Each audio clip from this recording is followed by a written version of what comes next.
Hello everybody, this quick video in preparation for the AP Comparative Government and Politics exam, which is in 2 weeks for us, is on Russia. So let us begin.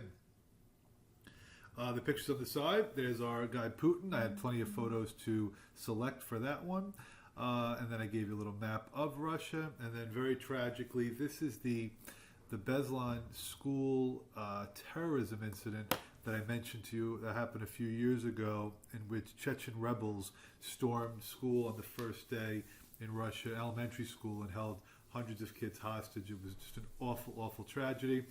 Please recall that Chechnya is a part of Russia that wants to break away. When the Soviet Union collapsed, many areas did receive independence, but Chechnya was not one of them.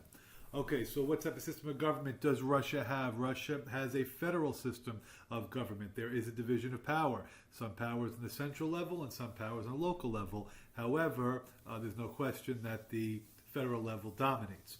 How many different local governments are there? Depends on who you ask. There are 83 or 85. There are two areas that the international community does not recognize as being part of Russia, instead part of the Ukraine. So Russia is an example of an illiberal democracy. It is a hybrid regime. So parts of Russia are democratic, but there's also an element of authoritarianism in there. And it does have elections, but people lack civil liberties, and that's why it's called an illiberal democracy. The executive powers, they have a president and they have a premier, or you could call him a prime minister. The president is Vladimir Putin. Now he serves a 6-year term. It used to be a 4-year term. And you can only run for 2 terms in a row. Please recall that Putin was president twice, then became the premier, and the current premier, Dmitry Medvedev, became president. And then Putin ran again for the 6-year term. So we think he'll probably be president. He'll be up in 2024, and we'll see what happens then. This premier position is appointed by the president, and it must be approved by one part of the legislature called the Duma.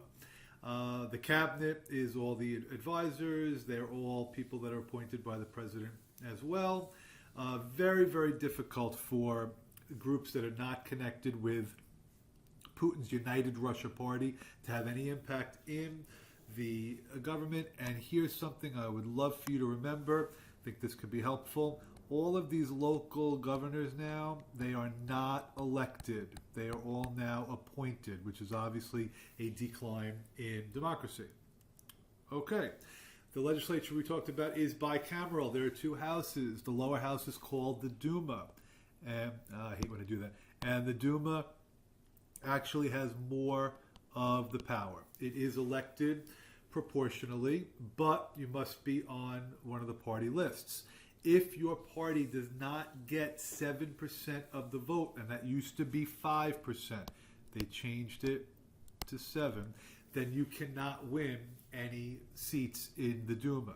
So they do have proportional representation, but it has some limitations. This United Russia really dominates most of the elections, and as a result of that, also the Duma. This Duma has 450 people in it. They have 4-year terms. The other part of the Congress or the legislature is the Federation Council, and that part, depending again on what you want to consider, 166 members, 2 for every one of the regions. The Duma can pass laws, they can pass bills, they can vote of no confidence in the president, but that will not happen. There are various debates. They deal with the money and the budgets, but here's what you should know. The president can dissolve the Duma. So for example, he can appoint the prime minister or the premier, and if they don't approve it, after 3 votes, then he can just dissolve the entire Duma. So much for separation of powers. Next, the judiciary does exist. There is a Supreme Court, but all the judges are appointed, nominated by the president, and then approved by that Federation Council. It's very difficult for laws to be overturned in Russia. Political parties, as I said, it's United Russia that is the dominant party. Everything really is about Putin. There are other parties. Now, don't get confused here. There is a communist party that's not affiliated with Putin. That party wants to go back to Soviet Union time when there was supposedly an emphasis on social welfare programs. So that would be more of an ideological communist party, whereas Putin is really more just about Putin. The Liberal Democratic Party sounds like our Democrats. It's completely not. It's a very strict nativist, anti-foreigner party. And you have to be a registered party to run for any positions. Candidates are disqualified. They don't have access to the media. It's very difficult to challenge Putin. This group, Nashi, is a youth organization that does a lot of different things. There's a lot of very good, goes into old age homes, helps in restore churches. So there's a lot of good work that the kids do, but some people think that it's just a way to indoctrinate them with Putin ideology. All right, next, the media. Obviously, the media is very important. During the Soviet times, everything was controlled by the government. Since then, they've lessened some of the restraints, but not nearly enough. So, for example, the internet is still tremendously controlled by the government, and it's very difficult.